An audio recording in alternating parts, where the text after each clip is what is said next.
Hello friends, मैं हूं motivator Ranveer और आज हम आ गए हैं आराधना धाम। जी हां दोस्तों, श्री हलार तीर्थ आराधना धाम सिंघन नदी के तट पर बांध के पानी की लहरों की मन भावन ध्वनि के बीच पश्चिमी समुद्र के तट पर विभिन्न फलों के बागीचों के पास स्थित है।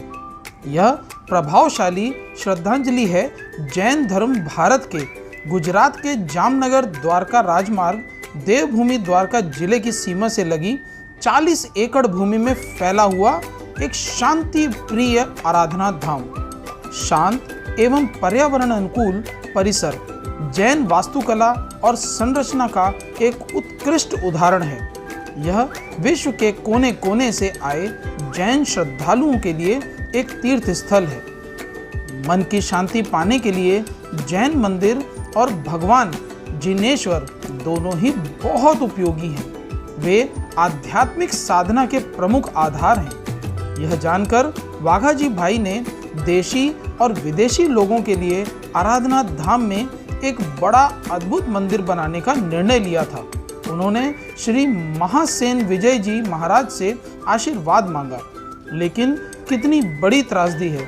पूज्य श्री भी चले गए, लेकिन उनकी दिव्य शक्ति पवित्र हलार तीर्थ के निर्माण में स्वर्ग से मदद करती रही। 2043 के आषाढ़ सूदा बीज की नींव वाघाजी बाई द्वारा आचार्य देव श्रीमद विजय प्रगोतन सूरीश्वर जी महाराज और परम पूज्य पन्यास प्रवर श्री वज्र से विजय जी महाराज के तत्वाधान में रखी गई थी। दोस्तों, अगर आप जामनगर से आ रहे हैं तो जामनगर से सड़क मार्ग द्वारा सीधे जामनगर से द्वारका जाते समय श्री हलार तीर्थ आराधना जैन धाम पहुंचा जा सकता है। इसके अलावा जामनगर रेलवे स्टेशन पर भी पहुंचकर हम सड़क मार्ग से 35 किलोमीटर की दूरी तय करके श्री हलार तीर्थ आराधना जैन मंदिर पहुंच सकते हैं। तो दोस्तों, चलिए करते हैं दर्शन उस मंदिर के जिसके बारे में हमने इतना सब सुना। जी हाँ, यह द्वार हमें सीधा उस मंदिर की तरफ ही लेकर के चला जाता है। द्वारपालक के रूप में यहाँ पर दोनों तरफ द्वारपाल खड़े हैं और जब हम अंदर की तरफ आते हैं तो हमें उस भव्य मंदिर के दर्शन होते हैं। यह मंदिर सभी जैन लोगों के लिए एक तीर्थ स्थान की तरह है और यहाँ पर अपने द्वारा धन संचय किया हुआ धन हम मंदिर में भगवान के ऊपर चढ़ा देते हैं और उसके बाद आ करके हम यहाँ पर अपने और आने वाले सभी लोगों के लिए एक अच्छा और सुखमय वातावरण प्रस्तुत करते हैं। दोस्तों, चलिए चलते हैं और करते हैं मंदिर के दर्शन। यह जो मंदिर है यह हाल में ही रेनोवेट किया गया है और सभी तरफ आपको बहुत सारी मूर्तियां दिखाई देंगी और आज हम आपको कुछ ऐसी मूर्तियां भी दिखाने वाले हैं जो मूवमेंट करती हैं। जी हाँ दोस्तों, हिलने वाली मूर्तियां। आप जब हमारे साथ बने रहिएगा, हम आपको हिलने वाली मूर्तियों के भी दर्शन करवाएंगे और अनेकों प्रकार की कहानियाँ उन मूर्तियों के द्वारा प्रस्तुत की जाती हैं, जिसके द्वारा हमको जीवन जीने के लिए बहुत सारी शिक्षा मिलती है। दोस्तों, इस मंदिर को बनाने के लिए देश विदेश से बहुत सारे कारीगर बुलाए गए थे और इसके रेनोवेशन में बहुत सारा पैसा खर्चा करके यहाँ पर आने वाले बहुत टूरिस्टों के लिए यह एक बहुत ही अच्छा धार्मिक स्थल बनाया गया है। मैं आपसे रिक्वेस्ट करता हूँ, आप अगर कभी भी द्वारका के लिए जामनगर आते हैं तो आराधना धाम जरूर आएं और यह आपको जीवन के लिए एक ऐसी शिक्षा जरूर देगा जिसमें हम इस जो लूप में फंसे हुए हैं, जो हमारा जीवन और मरण का चक्र है, उससे आपको निकालने में सहायता करेगा। तो चलिए दोस्तों, ये जो मंदिर है इसके दर्शन करने के बाद अब हम चलते हैं उस गैलरी की तरफ जिधर हमें हिलने वाली मूर्तियों के दर्शन होने वाले हैं।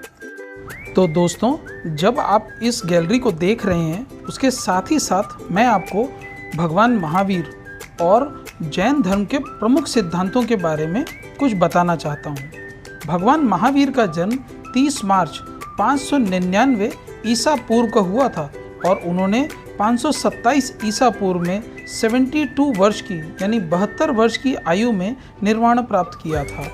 वह भगवान बुद्ध के समकालीन थे। वह 24वें और अंतिम तीर्थंकरों में थे। जैन धर्म के वर्तमान स्वरूप को उन्होंने ही आकार दिया था। जैन धर्म के प्रमुख सिद्धांत कुछ इस प्रकार हैं। पहला है अहिंसा, दूसरा अनेक विचारों की बहुलता, तीसरा है अपरिग्रह, चौथा चोरी ना करना और पांचवा ब्रह्मचर्य। जी हाँ दोस्तों, यह 5 प्रमुख सिद्धांत हैं। पहले और तीसरे को समझना काफ़ी सरल है, लेकिन दूसरे को कुछ स्पष्टीकरण की आवश्यकता है। तो दोस्तों, इसे जैन साहित्य में दृष्टिकोण की बहुलता और सापेक्षवाद के अंतर्गत दर्शाया गया है।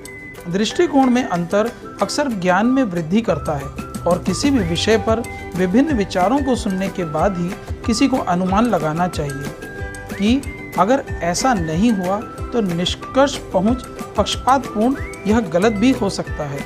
यह दूसरों के विचारों के प्रति सहिष्णुता प्रदान करता है।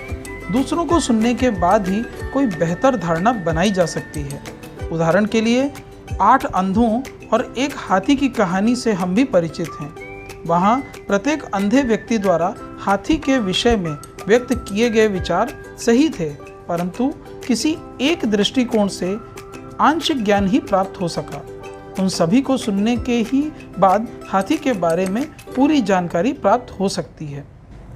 दोस्तों, मैं आपको अहिंसा, जिसको जैनी अपने धर्म का आधार मानते हैं और उसी के हिसाब से अपना जीवन यापन करते हैं, उसके बारे में कुछ बताना चाहता हूँ।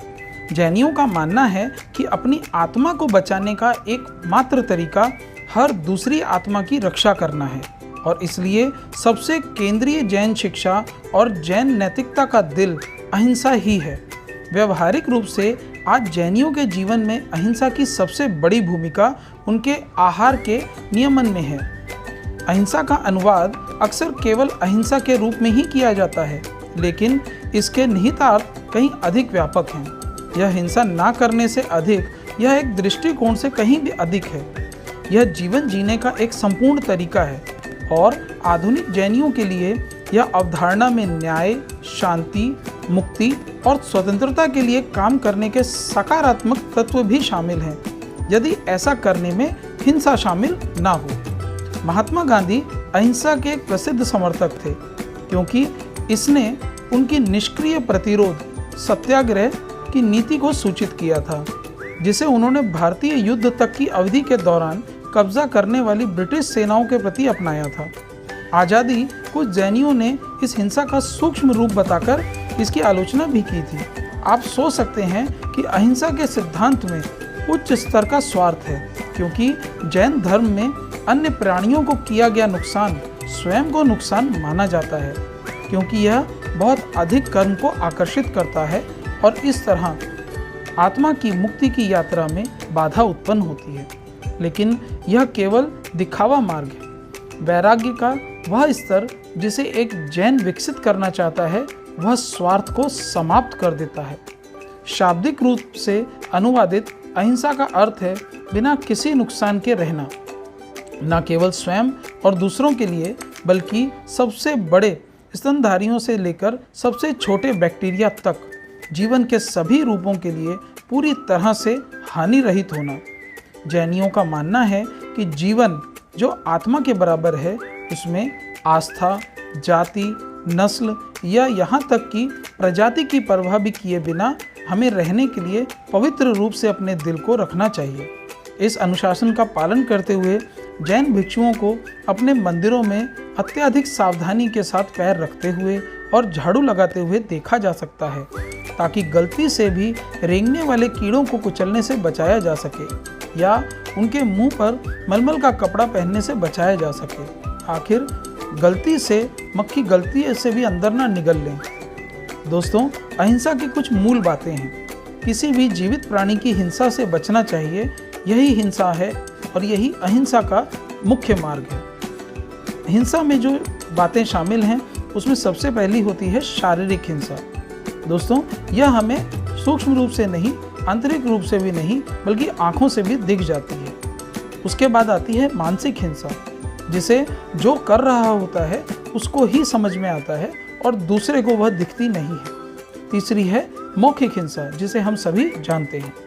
हिंसा कई तरीकों से की जा सकती है। इन सभी से हमें बचना चाहिए, ऐसा जैन धर्म हमें सिखाता है। ना तो इसे स्वयं करना चाहिए, ना दूसरों को हिंसा करने के लिए कहना चाहिए, और ना ही दूसरों को हिंसा करने के लिए प्रोत्साहित करना चाहिए। और साथ ही साथ हिंसा को सहमति देना या उसकी अनदेखी करना भी हिंसा का ही एक रूप है। हिंसा में हिंसक इरादे के साथ साथ शारीरिक क्षति भी शामिल है। यह जैनियों के बीच विवादास्पद और नीचे दिए गए दोनों बिंदु विवादित हैं। यदि कोई हिंसक इरादा नहीं था तो आकस्मिक शरीर क्षति को हिंसा के रूप में नहीं गिना जाना चाहिए, लेकिन करुणा या देखभाल की कमी पर्याप्त रूप से हिंसक इरादा हो सकती है। अहिंसा जीवन के हर क्षेत्र को छूती है, इसलिए जैन शाकाहारी हैं। ऐसे कपड़ों का उपयोग नहीं करते हैं जिनका उत्पादन जानवरों या मनुष्यों को नुकसान पहुंचाता हो। वे जो कुछ भी करते हैं उसमें जीवन की रक्षा का स्वयं ध्यान रखते हैं। दोस्तों, यहाँ खान पान के रिलेटेड भी कुछ बातें मैं आपके साथ शेयर करना चाहता हूँ, जिसमें व्रत कई प्रकार के होते हैं। चौबीहार उपवास, इस व्रत में पिछले सूर्यास्त से लेकर अगले दिन सूर्योदय तक किसी भी प्रकार का भोजन और पानी प्रतिबंधित होता है। यह उपवास सबसे कठिन माना जाता है। उसके बाद आता है तिविहार उपवास। पूरे दिन सूर्यास्त से तीसरे दिन सूर्योदय तक और लगभग 36 घंटे तक केवल भोजन का त्याग करना है। तिविहार उपवास में सूर्योदय के 48 मिनट बाद से दूसरे दिन सूर्यास्त तक केवल उबला हुआ पानी ही पिया जा सकता है। उसके बाद आता है आयम्बिर। पूरे दिन में केवल एक बार भोजन करना, आमतौर पर दोपहर का भोजन, और साथ ही साथ उबला हुआ ही पानी पीना। इस भोजन में निम्नलिखित खाद्य पदार्थ शामिल नहीं हो सकते, जैसे किसी भी प्रकार के मसाले जैसे मिर्च पाउडर, हल्दी पाउडर, धनिया पाउडर, जीरा पाउडर, चीनी या खाद्य पदार्थ जैसे तेल, घी और शहद। किसी भी प्रकार के डेयरी उत्पाद जैसे दूध, दही, पनीर, ये सब भी शामिल नहीं किए जा सकते। किसी भी प्रकार के प्रत्यक्ष या ड्राई फ्रूट या फल या सब्जियां, चाय या कॉफ़ी, या आप ऐसी कोई भी चीज़ नहीं खा सकते जिसका स्वाद मीठा, खट्टा या मसालेदार हो। केवल बुनियादी भोजन की अनुमति है, जिसमें प्राथमिक अनाज और दालों जैसे गेहूं, चावल, हरा चना, उड़द दाल आदि से बने खाद्य पदार्थ ही शामिल होने चाहिए। फिर आता है एकासन। प्रतिदिन केवल एक बार ही भोजन करना है। उसके बाद आता है बियासन। दिन में 2 बार ही भोजन करना है। फिर आता है चौविहार, यानी सूर्यास्त के बाद कम से कम अगले दिन 9 कारस्ती तक भोजन या पानी नहीं। कई जैन लोग प्रतिदिन इसका अभ्यास करते हैं। कई जैन सूर्यास्त के 48 मिनट से पहले भोजन या पानी छोड़ देते हैं। फिर आता है तिविहार। सूर्यास्त के बाद कम से कम अगले दिन 9 कारसी तक भोजन नहीं, आधी रात तक पानी की अनुमति है। दुविहार। सूर्यास्त के बाद कम से कम अगले दिन 9 कारसी तक भोजन नहीं, पानी, दूध और दवा की अनुमति है। जो लोग बीमार होते हैं वे आमतौर पर इसका अभ्यास करते हैं। फिर आता है आंशिक उपवास। अपनी इच्छा से कम खाना और भूख से बचना। फिर आता है वृत्त संकल्प। खाने वाले वस्तुओं की संख्या सीमित करना। फिर आता है रस परित्याग। पसंदीदा भोजन का त्याग करना। फिर आता है अथाई। लगातार 8 दिनों तक भोजन नहीं, केवल उबला हुआ पानी ही पिया जाता है। फिर आता है नवाई। लगातार 9 दिनों तक खाना नहीं, केवल उबला हुआ पानी। फिर आता है सोल भातु। लगातार 16 दिनों तक खाना नहीं, सिर्फ उबला हुआ पानी। महान उपवास एक समय में महीनों तक चलने वाले उपवास होते हैं। माषण में पूरे 1 माह तक लगातार अन्न, जल अथवा केवल अन्न का त्याग करना। दोस्तों, इस तरह से अनेकों उपवास करना जैन धर्म हमें सिखाता है।